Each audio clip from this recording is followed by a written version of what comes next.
Bonjour à tous. Aujourd'hui, une leçon sur l'appareil musculaire. Les muscles sont des organes capables d'exercer une force en transformant l'énergie chimique en énergie mécanique. Ils sont également extensibles et élastiques, ils peuvent reprendre leur forme initiale sans se déformer. Et ils sont enfin excitables par un signal nerveux. Il existe 3 types de tissus musculaires, les muscles striés squelettiques, le muscle strié cardiaque et enfin les muscles lisses. Nous ne nous intéresserons dans ce chapitre qu'aux muscles striés squelettiques. Il s'agit des muscles rattachés aux os par les tendons. Ils sont contrôlés par le système nerveux, la contraction est volontaire. Un signal nerveux déclenche une contraction du muscle. Le muscle, en se raccourcissant, tire sur les os, ce qui génère un mouvement qui est rendu fluide grâce aux articulations. C'est ce qui fait qu'on ne marche pas comme un robot.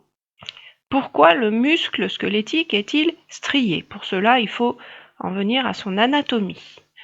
Un muscle est constitué de faisceaux de fibres musculaires, une fibre musculaire étant une cellule très particulière puisque très allongée, dans laquelle on trouve des organites, les myofibrilles, particuliers là aussi, et sur ces myofibrilles, on observe des striations, des zébrures caractéristiques, c'est ce qui donne son nom.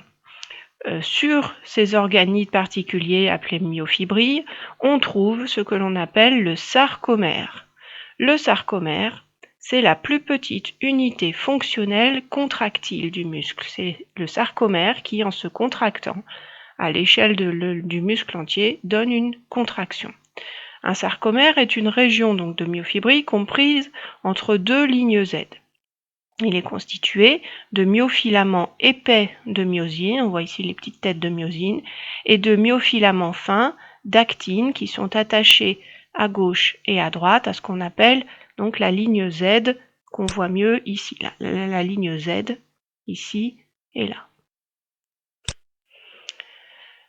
Le phénomène de contraction musculaire correspond en fait au raccourcissement des sarcomères. Mais globalement, la longueur des myofilaments de myosine et d'actine ne change pas. Que se passe-t-il? Eh bien, il y a glissement des filaments fins le long des filaments épais. En effet, les têtes de myosine tractent les filaments d'actine vers le centre du sarcomère. Cette contraction musculaire nécessite du calcium pour que l'actine et la myosine interagissent et de l'énergie sous forme d'ATP pour que les têtes de myosine relâchent l'actine et permettent le relâchement.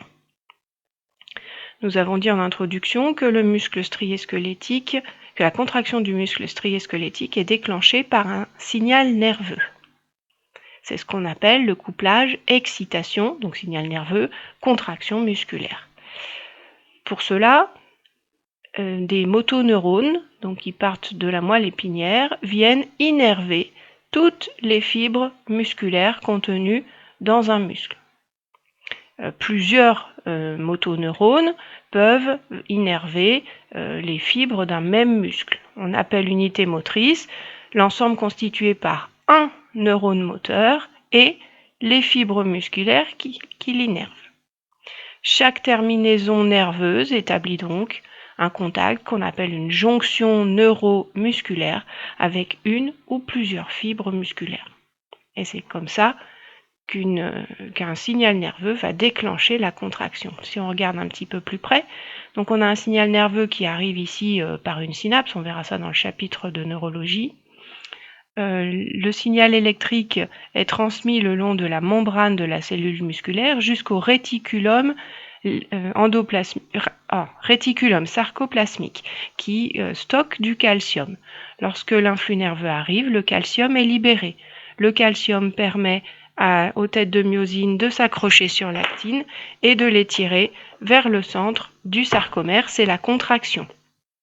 Le relâchement nécessite la présence d'ATP pour que la tête de myosine relâche l'actine et que l'actine reprenne sa place initiale, et également pour repomper le calcium dans le réticulum sarcoplasmique. C'est un transport actif qui nécessite de l'énergie sous forme d'ATP.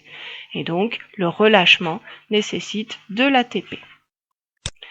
mais les réserves en ATP du muscle ne sont pas très importantes. Il va falloir reformer de l'ATP. Et pour cela, plusieurs voies de production existent dans l'organisme.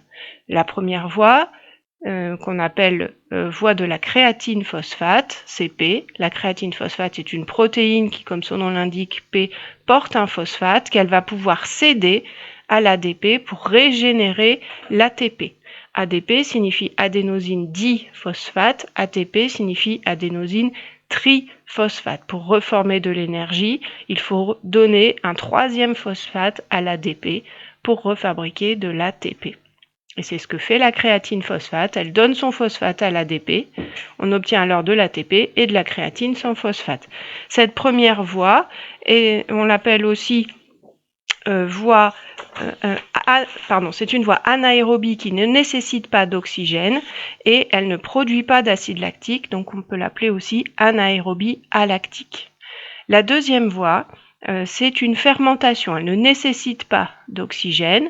À partir du glucose, on va fabriquer un petit peu d'ATP et le métabolite final, c'est l'acide lactique. Donc c'est une voie anaérobie mais lactique.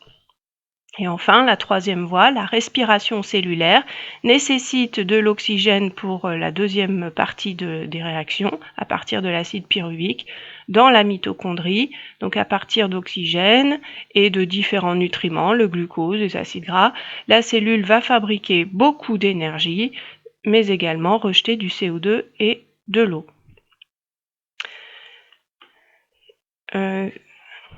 Cette troisième voie, aérobie ou respiration, est performante parce qu'elle peut utiliser plusieurs nutriments. Dans l'ordre, on va utiliser les réserves glucidiques, le glycogène stocké dans le foie et les muscles, pour donner du glucose qui va être utilisé pour fabriquer de l'énergie. Une fois que ces réserves en glycogène sont épuisées, on va pouvoir utiliser également des réserves lipidiques.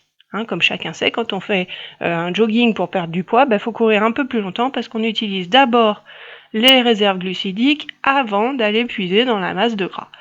Et en dernier recours, si vraiment on court très longtemps et qu'on a épuisé toutes les réserves, l'organisme ira dégrader des protéines de structure pour réutiliser de l'énergie, mais ça c'est pas très bon à la santé, il vaut mieux préserver ces protéines de structure. D'où l'importance d'une alimentation riche en glucides avant ou pendant un effort intense et prolongé, puisque cette voie de production nécessite de l'oxygène et des nutriments. Dans l'ordre, ces trois voies de production, sont donc la créatine phosphate en premier, vous voyez qu'elle est très rapide à se mettre en place, mais elle est vite épuisée. Ensuite, la fermentation lactique et enfin la respiration aérobie. La respiration aérobie, en revanche, produit un maximum d'énergie.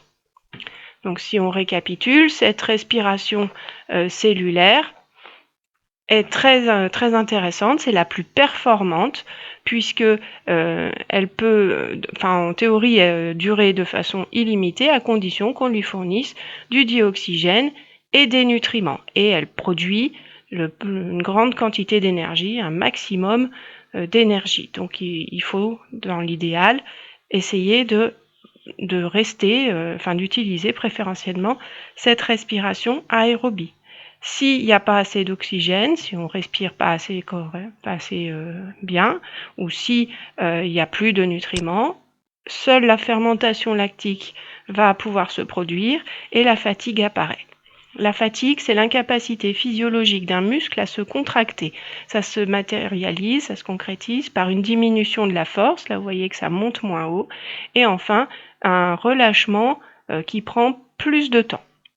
Ça s'explique par le fait que la fermentation lactique produit moins d'ATP que la respiration. Or, l'ATP permettait le relâchement, donc le relâchement se faisant moins bien, on peut avoir des crampes, le muscle qui reste contracté, qui ne se relâche plus.